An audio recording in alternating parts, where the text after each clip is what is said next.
Hello, everyone. Life of Emerald presents Sacred Healing Summit. We speak up about the elephant in the room, such as mental wellness. Today, we have panelists. We will speak about stress management with skillful tools. Now, shall we meet our panelists?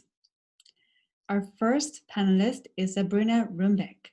Sabrina is a cardiothoracic surgery physician's assistant with more than 10 years of experience in public health and neuroscience. She hosts the powerful and passionate healthcare professional podcast, whom has been featured on Kevin MD, Authority Magazine, and numerous stages such as Fox 5, CBS 13, Screw the Naysayers podcast, and Live on Purpose Radio. She is also an author of an upcoming book, Asian Woman Who Bossed Up. Our second panelist is Dominic Breitman. Dominic is a certified self-leadership expert with the John Maxwell team for Baltimore, Maryland, that inspires, empowers, and equips others to share their stories. Thanks to his love for books, he refers to himself as a bookcaster.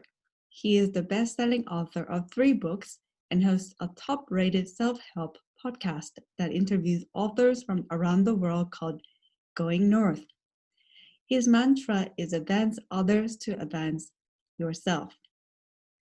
Our third panelist is Tessa Van Kikin. Tessa is an experienced certified coach, mediator, NLP practitioner, and healer and meditation teacher with a background of social studies and international relations and conflict studies. She supports change makers and purpose-driven leaders to reconnect to their true self and discover their inner wisdom, strength, and potential so they can take ownership and live and lead with presence and purposeful impact. Now, I am the fourth panelist and the host, Kate Lee Emerald. I'm a healer, storyteller, entrepreneur from Seoul, Korea. I am an international educator with 15 years of experience in the education business industry. I'm the founder of Life of Emerald and Sacred Healing Summit Initiative. My ancestors are kings of South Korea of the Joseon Dynasty and the scholars of noble class in the Shilla Dynasty.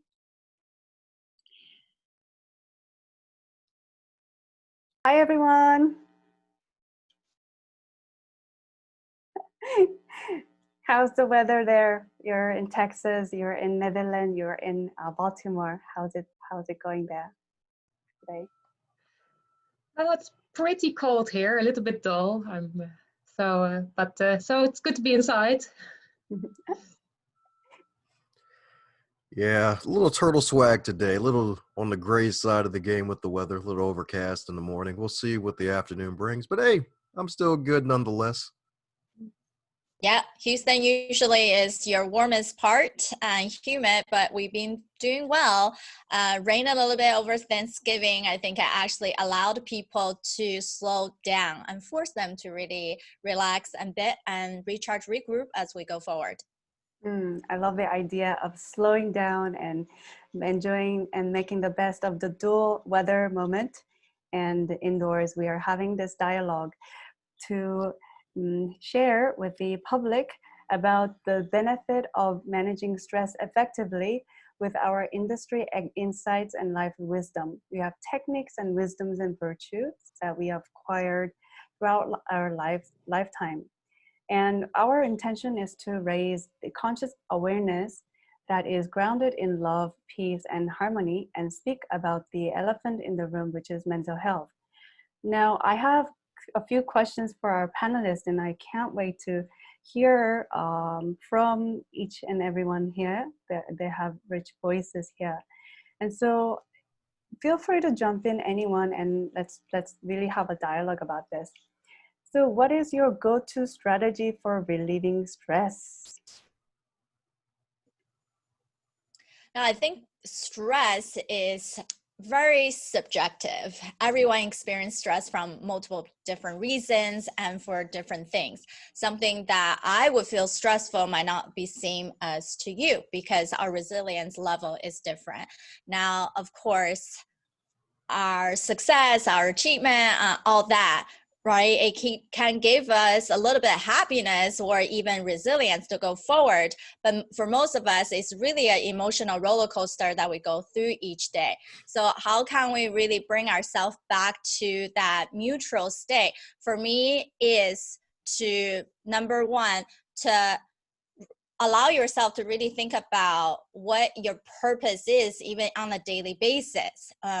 You can wake up on that good note and on that self-reflection part, and then we can quickly pivot into something great, because there's plenty of research being shown that why do we talk about morning routine? Because psychology have allowed us to have a good part of action plan, and that triggers multiple things into the future. So that's why we can do cardio exercise, even short burst, being studied as effective as antidepressant, versus some people journal because now they're not overthinking in their head. If something is on paper, it's not as bad.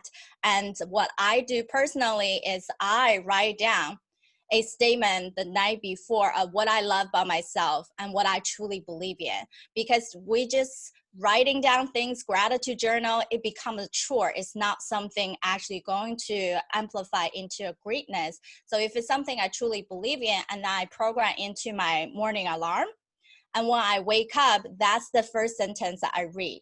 So think about that. If you read something that actually reflects who you are, what you love about yourself, versus just a simply get up, right? And then how would your mental status change, really?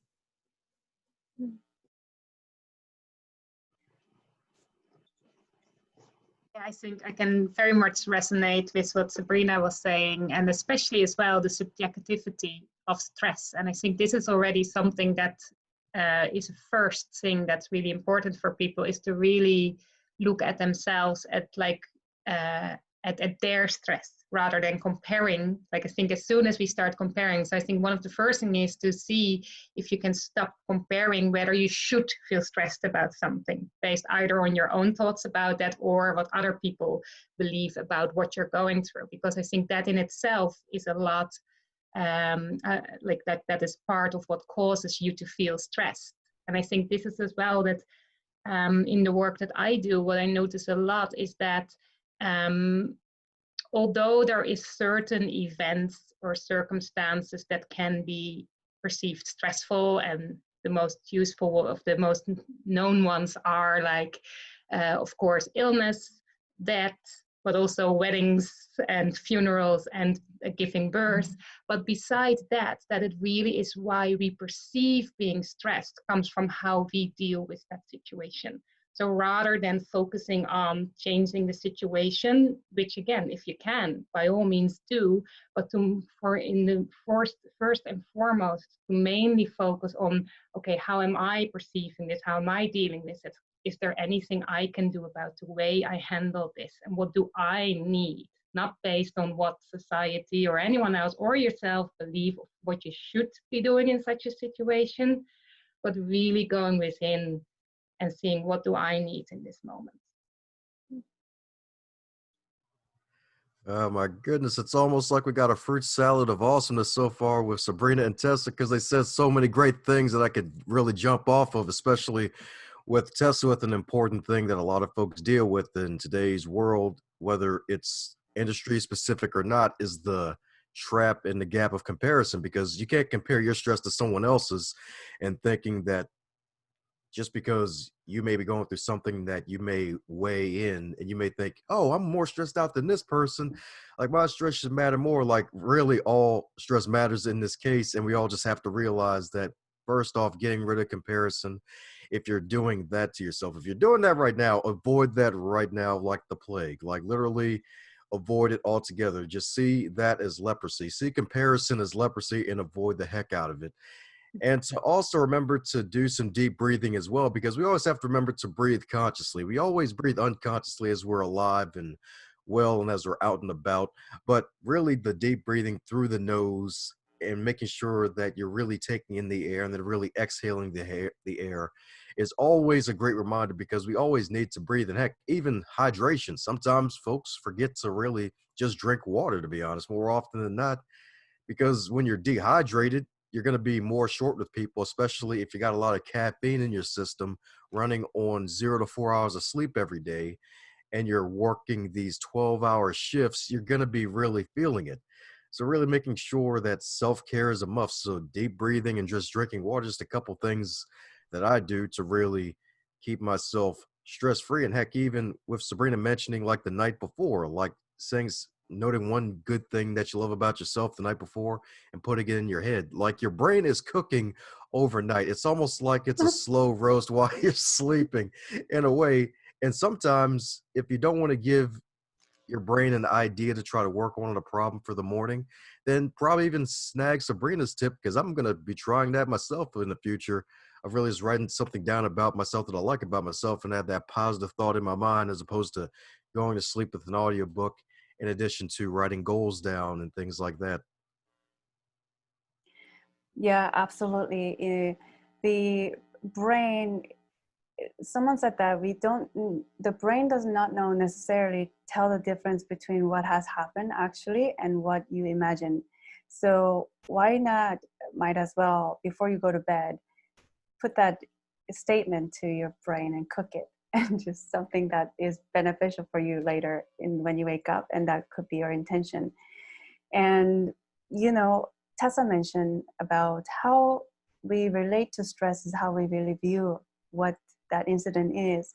So all of us here could view one same situation from 4 different angles, and based on how you're relating with the situation, you would have a different levels of stress, and everyone has different levels of a threshold to stress.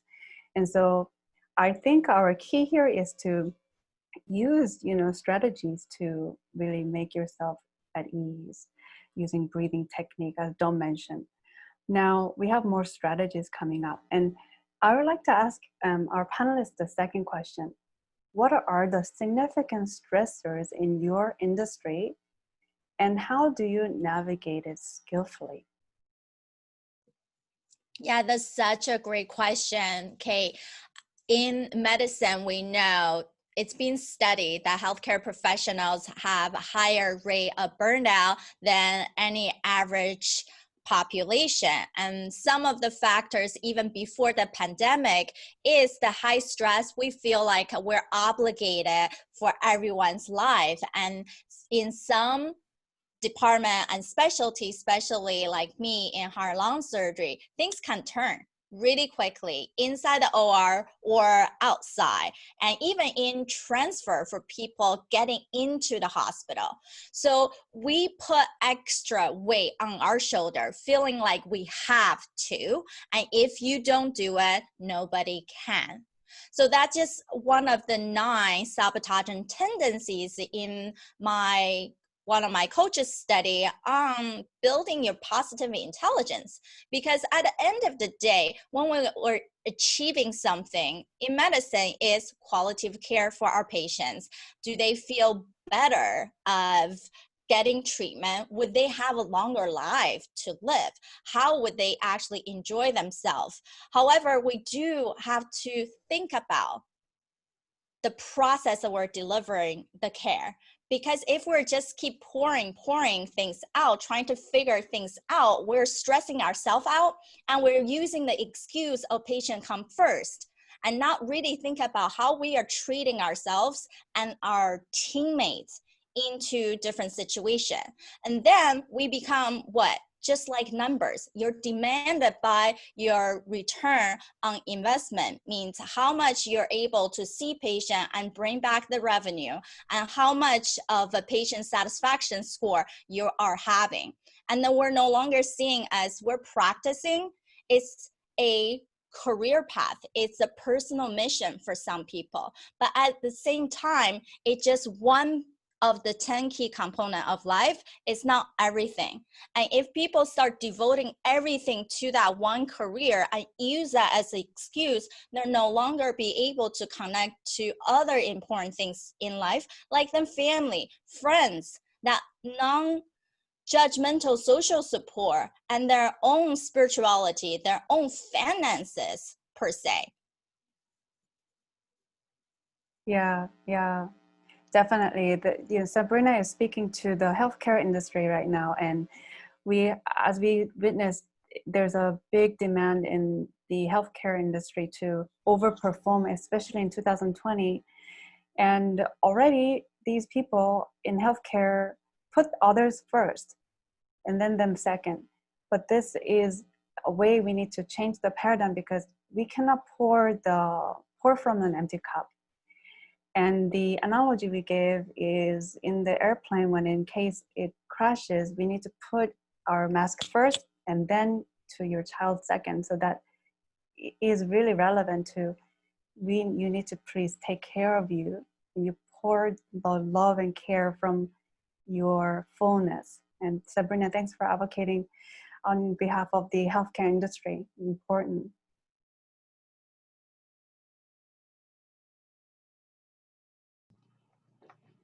Yeah, I think like it's interesting. So the industry I work in, well, my colleagues would be mainly solopreneurs, executive coaches, but a lot of people, they started doing their work like myself because it really is their true calling. It's who they are.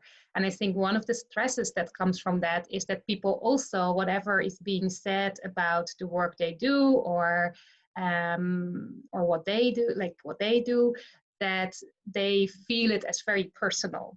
So they get this linking their success to their worthiness. And I think that can create a high level of stress, because for a lot of people, they can't then separate anymore the kind of practical things of that running a business. There's also a business element, and their person as doing the work they love. And I think to a degree that actually happens in medical profession sometimes as well. Like a lot of people in medical profession as well, like they have a calling, so they also that over-giving have that, and the over-giving can lead to what you're talking about, that their cup gets empty and they feel they can't give anymore, and they feel as if whatever's happening outside is causing them to feel depleted in their energy, rather than actually seeing that it's sometimes their inability to take pause to look after themselves first before looking after others, before giving.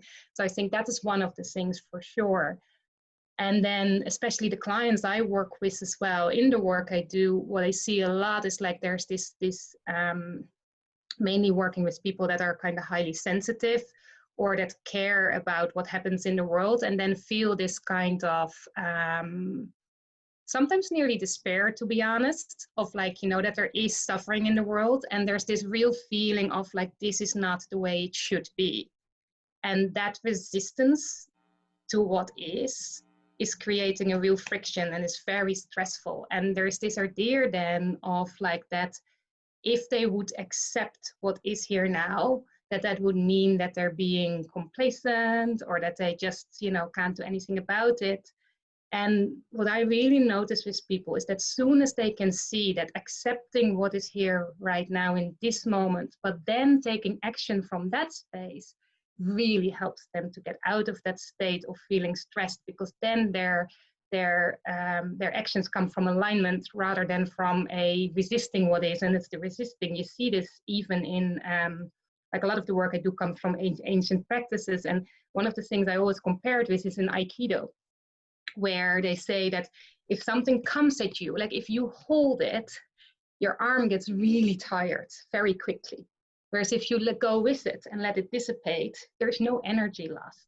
So I think even that kind of things can really help people to see that, but it doesn't mean you're just standing there and let everything happen to you, because that would also stress you out. So yeah, I love that kind of things that, anyway, I'm going a little bit off track, but I think that that's really, for me, it's around that, I think what I see around people, and to be honest, I think that's not really limited to a specific industry, but it really is that resisting what is causing a lot of stress.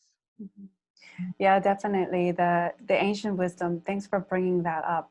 And the analogy of Aikido, we don't have to resist or fight or go head on about things that we want to change, but you can go with the flow and let the, you know, and stand by. Also, you have your own footprint and energy. You let it flow with you. And so that analogy goes back to spiritual aspect you were touching on, Tessa, is when it's paradoxical to accept that, okay, what is what is. Then there's another a voice says, okay, if I accept what is, then I'm going to be complacent. So scientifically proven, when we accept the things as is, we give room, as Tessa mentioned, we give room to allow the new things to come and let the energy dissipate. And one example is wearing a persona. Everyone wears persona in every different situations, and to hold this certain persona consistently, which isn't always true about you, there is a study finding that in itself wastes energy, so you don't necessarily focus on your passion. So yeah, thank you for tapping onto the ancient wisdom and psycho-spiritual aspect. And if I just may add for one, like it only takes 2 seconds with the Aikido, because I just remembered that the powerfulness of that for people also to see is that it's like the accepting, but you can just with one movement, and I've practiced it for a little while, that if you're really in that state where you're not trying to make something happen and you don't let someone walk over you, but you're just standing exactly aligned in that space, then just with the tiniest of movement that you don't do, but that the other person does by trying to either push you or do something else, they can go down just like that without, so there's no fight, but it is, so again, it shows that it's not acceptance and just letting everything happen, but it really is by being that aligned, then you can create positive action as well and change. And if we're talking about modern science and instead of ancient, it's the same thing. As we know physics, if you push against the wall, the same equal force is pushing back. So you're actually the one who's forcing something to happen against something that's non-movable. So why change something that's unchangeable? The only thing we can do, just like what Tessa and Kate said, is learn what that situation have done for you. Can you turn that into a gift or opportunity and hold on to what you actually want more of in life? And that's what your aim is going forward. Yeah, we turn everything into a pearl, gift into opportunity, gift and opportunity. Dom, you have something to say? Amen to that. Loving the wonderful stuff from Tessa. Sabrina, baby, love it indeed. Especially with the Aikido example, because it just reminds me of this horrible story of a training exercise that went horribly wrong, where basically the guy was charging in thinking he was going to win, and then next thing you know, he comes to and he realizes, oh, what the heck happened? Sometimes stress can be like that, where we're on the other side, where we can be the aggressor, and sometimes that may work to our disadvantage. And heck, you remember last year when I was publishing my second book, I had to deal with some issues with Amazon because I had a specific launch date in mind. And when it came time for launch date for the book to launch itself, the book wasn't live for the actual hardcover edition. And I was like, what the heck is going on here? I've done this before. And just realizing that, wait a second, it was delayed about a good 2 or 3 days, because I had to basically have some things adjusted with the interior design and everything like that. And I had to realize that sometimes it may be better to just actually accept the fact that some things you just can't control at all. Because a couple of my buddies as well, they were publishing their books around the same time as myself in the spring of last year. And they too had troubles with Amazon. And that seems to be a thing with a lot of folks who are publishing things in the industry, and heck, even borrows over to a couple other industries where a lot of folks are publishing their own work nowadays. The fact that you have to really just find yourself and realize that, hey, you know what, sometimes things may not go the way you want it, and you have to adjust with it. You have to actually adjust with and be like water and go with the flow, and realize that sometimes you have to really reinvent yourself and make a decision to really adjust when need be, because not only the fact of dealing with stuff that you can't control that may have worked in the past, but also going in the future and realizing that, all right, maybe there may be some things that have to change for the better, and just really adjust for the better. So that's just a little thing to add on to what has already been said about this wonderful topic indeed. Thanks for that real lived experience about the publishing industry. And sometimes I like the mentioning that, Dom, you mentioned, we have no control. We have idea and projection, what day we want to accomplish this goal, but that is only something that we can control. And there's other things that we cannot control, like the publishing industry, Amazon, it's out of your hands. It's not your control. And so the gift here is going with the flow and being okay with that 3-day delay, and perhaps maybe from an hindsight, maybe that 3-day was a gift in itself, Dom. Makes for good stories later, I guess.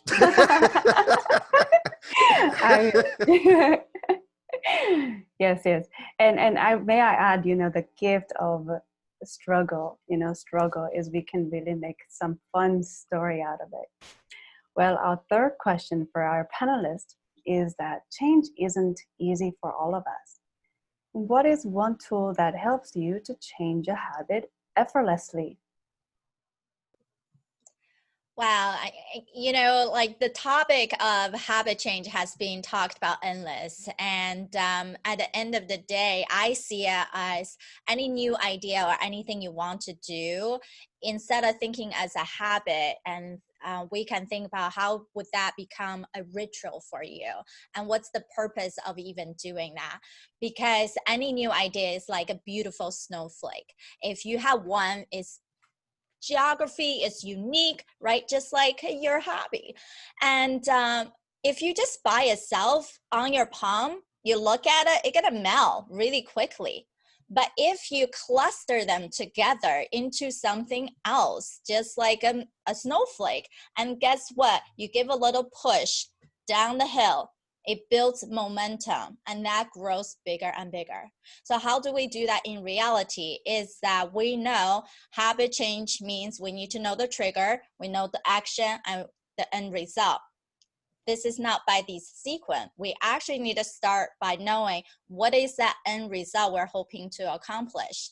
Whether it's a sugar craving, that sugar craving is not about the sugar itself. It's actually about what? Escaping the reality of what's trapping you. It could be you're walking away because you need to switch off your brain a little bit from working so many hours, or you had a bad conversation with someone, and so you wanted to not think about it. So what is the end result you actually want?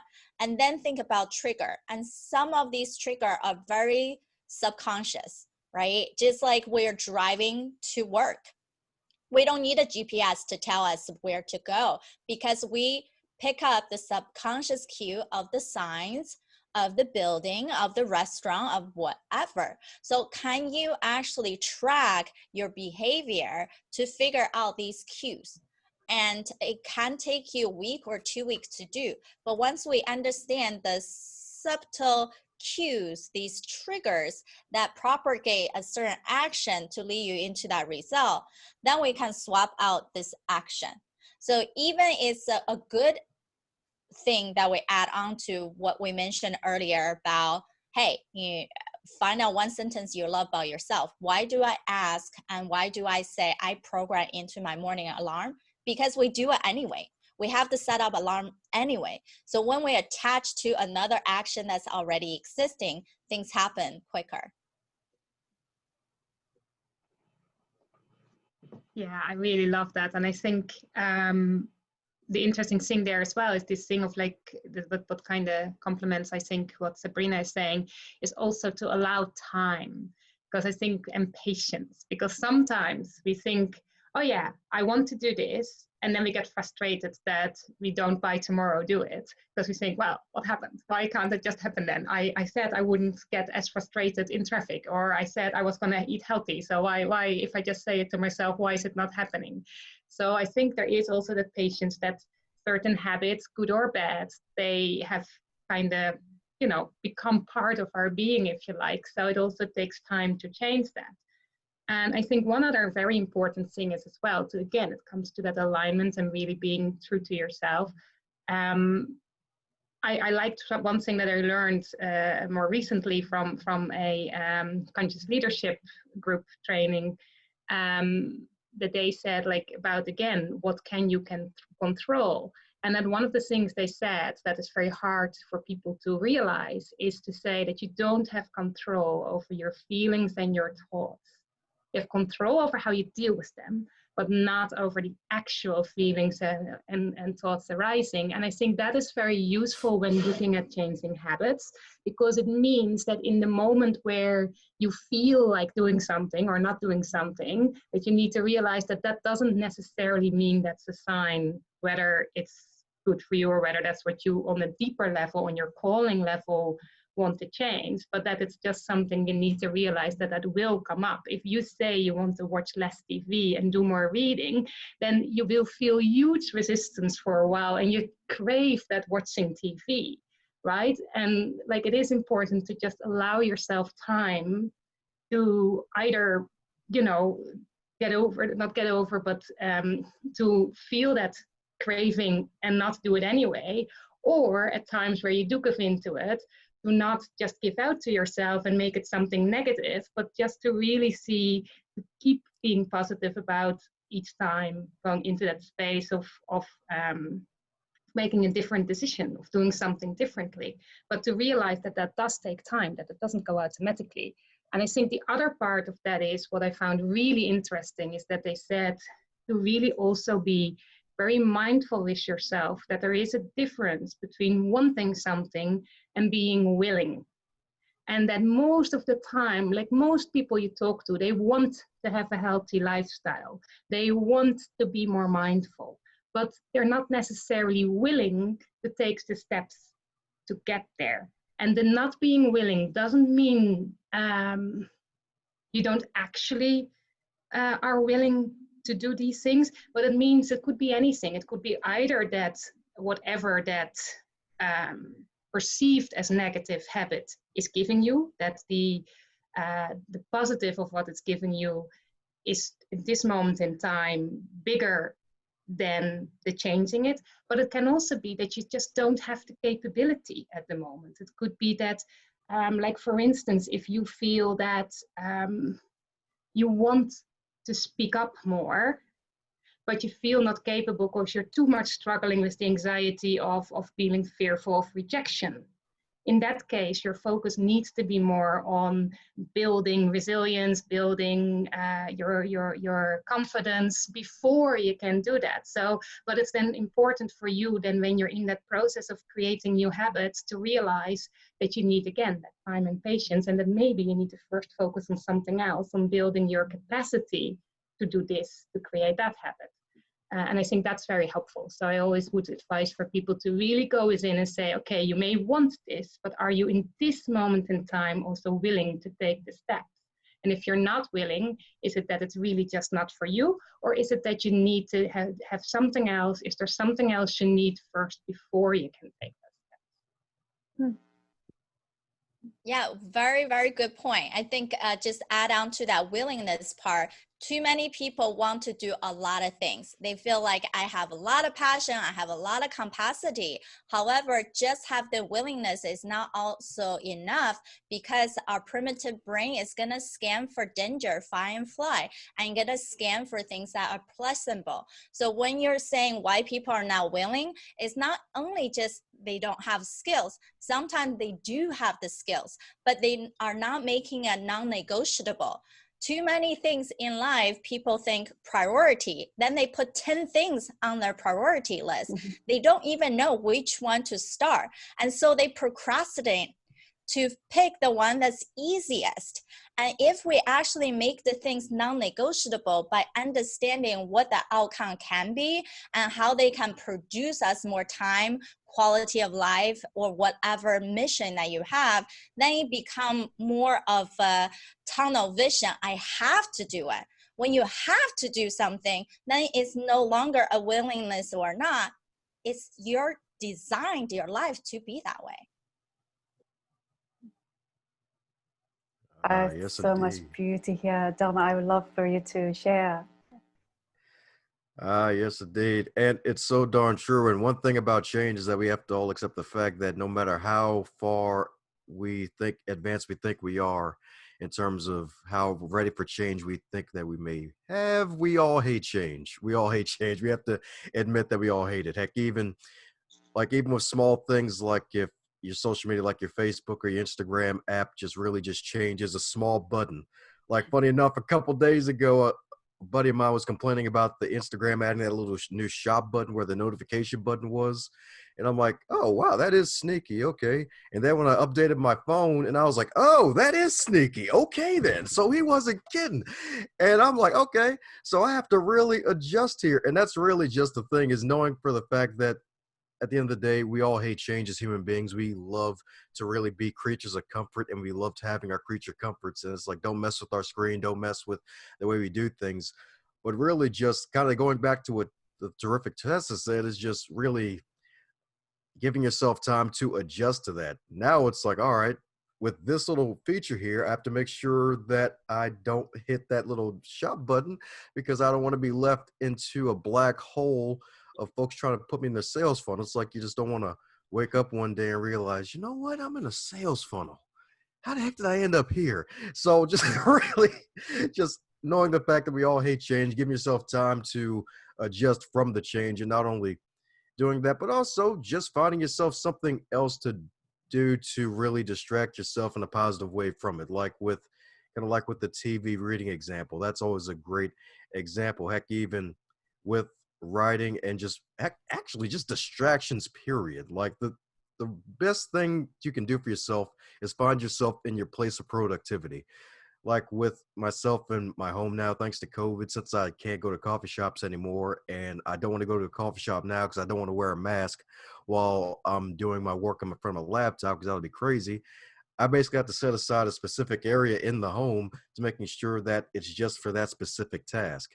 Kind of like what Sabrina mentioned with the priority, and then you put 10 things on your list in terms of making sure your place of productivity is a place of priority where you focus on just that one major thing. Like, is this the reading corner? Is this my thinking chair? Just making sure that you really are focused on what the one major thing is, because that's where a lot of us are really going in different directions. And that's really where a lot of stress can come in, is from multitasking. And one thing I've heard before, and y'all can correct me if I'm wrong, ladies, since this is going to be about the ladies, but remember one time I was buying gas, and she was like, hey, I'm a woman, I can multitask easy. And I'm like, oh, it's not really multitasking, it's just switch tasking, because our brain's just switching from one thing to another. And just the switch tasking aspect is probably the better thing. And after a while, that just builds up over time, and you're compounding the stress over you. And kind of like using the snowflake example that Sabrina dropped earlier, instead of having a blizzard of positivity where we're all special snowflakes just bringing some positive light into the world, you're bringing a blizzard of negativity in your life because of switch tasking through so many different tasks. And if you have all this other stuff from not setting the proper boundaries ahead of time with certain people, certain friends, certain families, certain colleagues, heck, even with your boss from time to time, and making sure that you have enough time to do these certain projects, especially in COVID now, where before COVID, folks were already basically almost at their breaking point. Now, where they're over the breaking point, now they have to dive deeper into themselves and really deliver. It's just really just realizing that sometimes you have to find some way to really give yourself that time. So whether it's in addition to knowing that, yes, I'm going to hate change, but also giving yourself time to do it.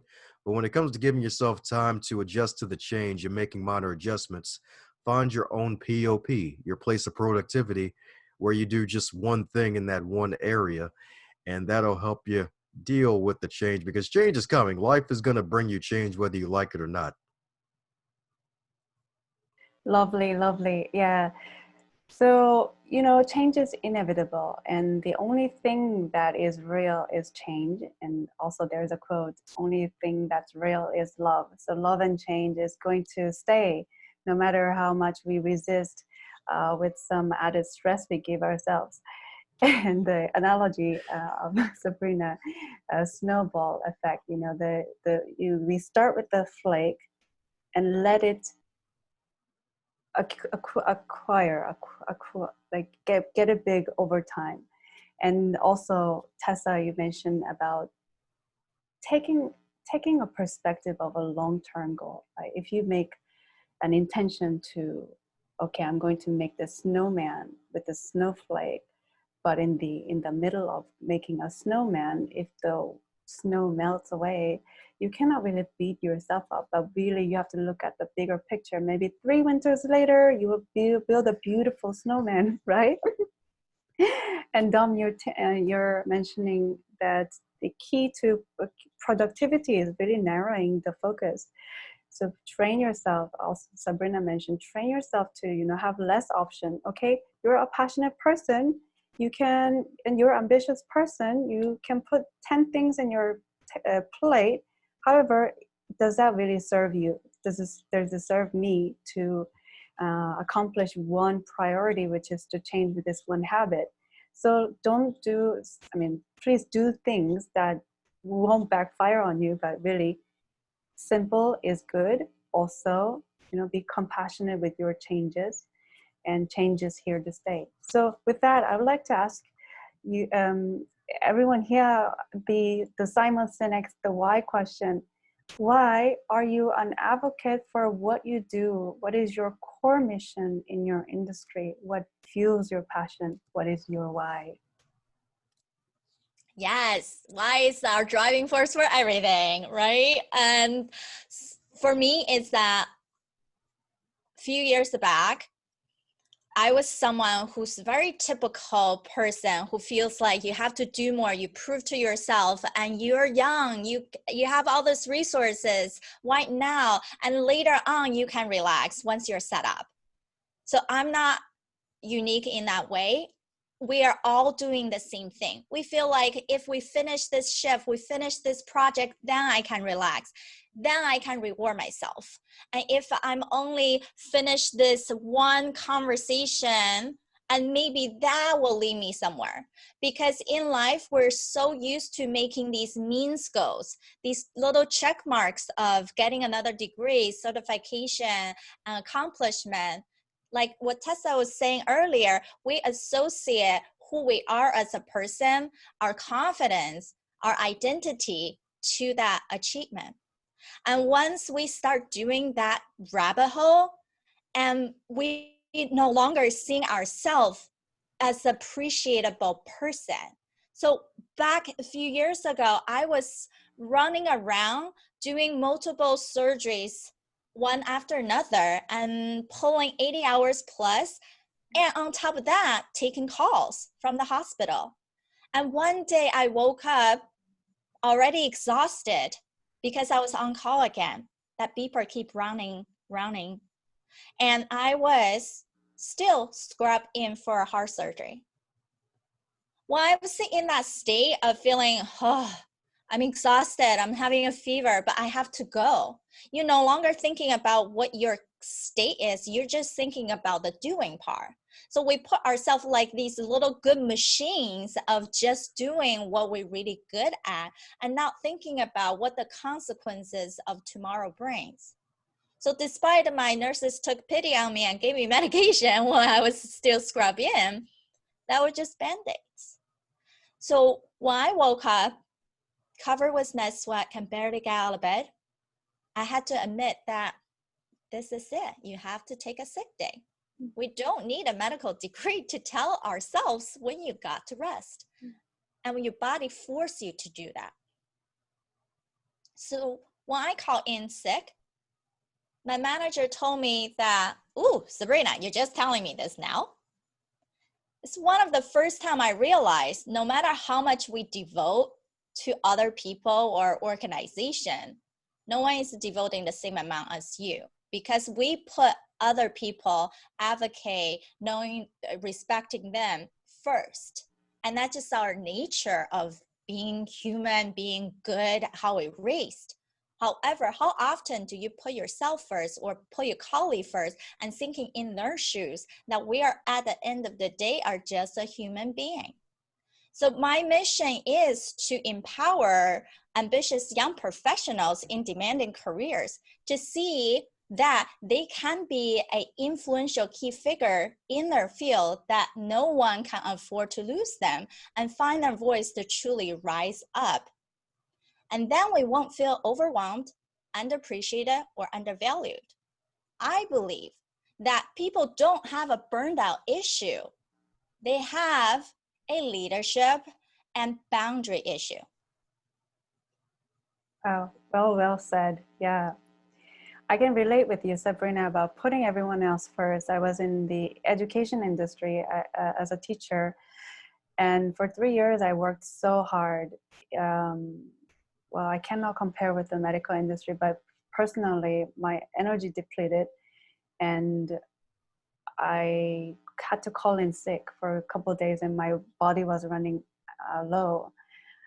And then I acquired skin, issues, and that I have this for 5 years now, trying to mitigate it with many tools and strategies. And now it's a little bit too late, And so why not we can entertain the idea of putting ourselves first. It's not selfish. And that is one of the narratives that society tells us, oh, you want to do that? You are selfish. What a judgmental comment. But then when it comes to our health, you don't really care, I mean, just in a metaphorically, but people care, but you know what I mean. And so, yeah, that's a message that we can flip.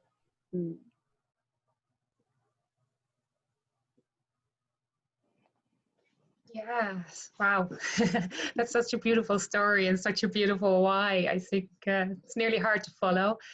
I think for me, it's like what I do came from very much from when I was young. Like I was very sensitive child and very quickly struggling with anxiety because I felt everything and I didn't realize so much at the time. Like, I didn't know anything about high sensitivity or anything. And I don't really like the labels as such, but because I think, to a degree, I do really strongly believe that everyone has that level of sensitivity in a way, but it's how open we are to it. And how much we feel affected by the outside world.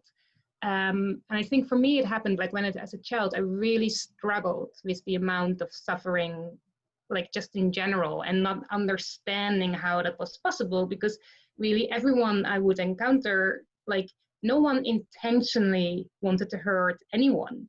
Not themselves, but not others either. And yet we all do sometimes things that hurt ourselves or hurt others. And I was trying to get my head around that and couldn't as a child. So then I got very overwhelmed and anxious. And then it started with them trying to close everything off, to close myself off from feeling anything, or just just ignoring everything, if you like. But then I felt very disconnected, both from myself and the world as well. So, and that kind of, created a lot of internal anxiety, if you like. So that didn't work either. And it was only much later, when I learned more about spirituality and also a lot of ancient practices, specifically from Japan, that I really learned the difference between that really being in a grounded space and to really be able to be at the same time to really be grounded and centered within yourself, and at the same time to be fully open and connected with others and the world around you. And that I started noticing that when the anxiety starts is when either I close myself off too much, because then you're getting that disconnection, or when I'm not grounded enough and you move too much in other people, when you start that it feels like as if other people step over your boundaries, but really it's you not being grounded enough. And I think for me, that became my why, that I was like, there's so much suffering that doesn't need to happen. Like there's certain things, we talked about it earlier, there's certain things that happen that you really cannot change. And it's like learning to accept, to not, worry about the things like what you mentioned, Sabrina. I really like the example of the wall as well. You can be pushing to the wall, but it's not, it's there, it's not working. But there's other things where you can take steps, but they have to come from you. And that one of the things that really shaped me in the way I work, and also for my personal work, because I always see what I do with people in a way, it's not separated from my own personal journey. one of the things I really loved from a teacher that I worked with recently, that worked also with CEOs and executives, that said, like, yeah, when a client asks, so when am I there? Like, when is this journey? Like, you know, yeah, when am I there? And he was like, well, never. It's a long life journey. Like, when you go on this path of self-development, of spiritual development, of really, being true to yourself and being really connected to yourself and the world, that never stops. And that is, again, something that we don't like change. We also don't like things that don't finish. We want to know where things are going, and we know how we get there, we know how it ends. And so I think it's also, again, that going into that acceptance, active acceptance of, once we become aware, we still have to go through that phase of acceptance and moving into aligned action, but it will always go. I remember watching a documentary from I think it was a Japanese Zen Buddhist monk, who said, yeah, you people in the West, you think going A to B. But really, for us, everything is like a circle or a spiral. There is no beginning, there is no end. This will always keep going, and you can go deeper, and you know, you come always across things again. But living that way has really helped me. And I think for me, so the why became really to help people experience that the struggle against what is causing so much suffering, that, but to go into a place where acceptance doesn't become this kind of just laying back and just letting everything happen, but to really move into that constant play of like, okay, am I aligned? Am I centered within myself? And am I fully open? Like, through my work, I have a lot of contact with healers and people in that area, and I hear a lot of talk of protection, closing yourself off. And it hurts me so much to hear that, because I really see that the closing yourself off, that kind of boundaries is, again, it's a disconnection. And also, if I close things out, things can't go out from me to them either. And it can't, you know, you can't get the good things, can't get in either. So for me, it's really around that constant practice of being grounded, in being centered in yourself and being completely open. And if you notice that you get overwhelmed by whatever's outside, then on the one hand, if there's specific things, again, that you can change, then by all means do. But for the rest, to mainly focus on getting grounded within yourself, because that's your protection rather than putting on some layer. Tessa, you are the representative of somebody who played with balance, the inner closing off to extending yourself to outside, and finding that fine balance has been your why. And perhaps that is something that you've mastered, and that is something you can help other people with. And the hypersensitivity as a child, that shows me that you have a gift of knowing how other people feel. That's a deep empathetic skills that you were born with. And that for children listening out there, you know, parents who have children out there, this is a gift, and please don't shut them down for it, but just learn the skills to take care of your child the way how they are sensitive, so that they can carry on their gift moving on. All right, Dom, please, home base, bring us home run. Home run with all the homies. Yes, indeed. So the why of why I do things. My life motto is advance others to advance yourself. And that's because other folks are the reason why I'm really here. I'm standing on the shoulders of giants, and I've had great mentors in my life, still do. And they've encouraged me to really shoot for the moon and be amongst the stars when I don't reach the moon. Because, you know, sometimes there could be moments where you feel like you're hitting the human moon, where someone's metaphorically mooning you. Sometimes in real life, well, that's a whole nother story. But seriously, though, advance others to advance yourself. And through that, really just helping others to really become the best version of themselves possible, and just empowering, equipping, and inspire others to share their stories and create their own piece of immortality, because everyone has a story that they need to share with others that someone needs to hear. And there's always going to be people that I can reach that others may not reach, but there are folks that Tessa can reach that I cannot reach. Like, I may be familiar with empaths and those that are really highly sensitive, but there may be folks in Tessa's group that she can reach that I can't reach, same with Sabrina and Kate. But realizing that, hey, together with the collective whole, I am you and you are me, and we all together can really advance humanity together and just helping others to become the best versions of themselves. So advance others to advance yourself is my why. Mm-hmm. Thanks for that home run, Dominic, and a wealth of wisdom shared with Sabrina and Tessa and myself here. And before we go, we have 3 minutes. How do our audience follow you on social media? Yeah, thanks, Kate, for giving us this platform, and thanks everyone for watching this, listening in. We know you can be doing anything and you choose us, so we appreciate your time, and we appreciate that you are so open to receive right now. I can be found mostly active on Instagram and LinkedIn. My social handle is my full name, Sabrina Rumbeck. And for anybody who's joining us, you can download my free gift for you within 2 minutes to bring back your focus and energy.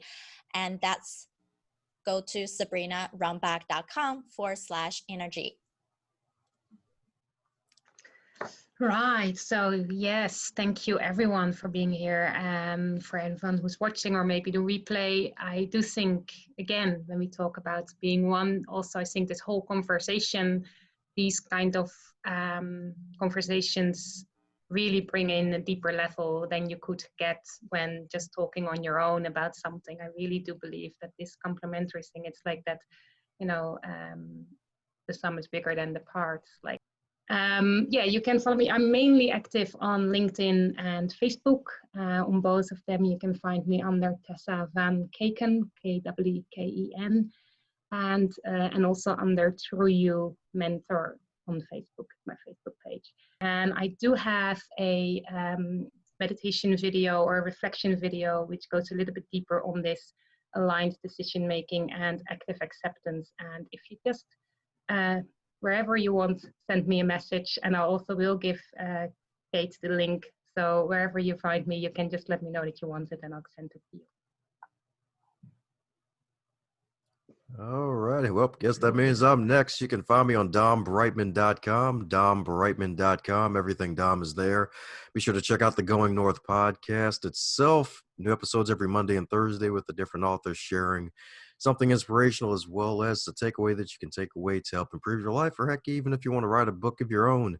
And there's also a free gift as well. So Christmas came early, even though it's kind of holiday season now officially, since it's going to be December tomorrow. But yeah, all on DomBreitman.com. You can download the 21 lessons learned from 2+ years of podcasting.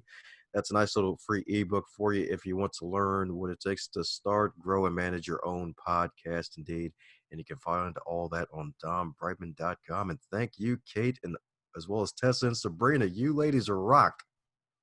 Thank you for joining us. Sabrina, thank you. Tessa, thank you. Dominic, thank you.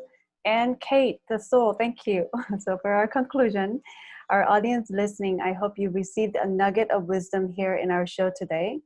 If you resonated with our panelists, please feel free to connect with them directly.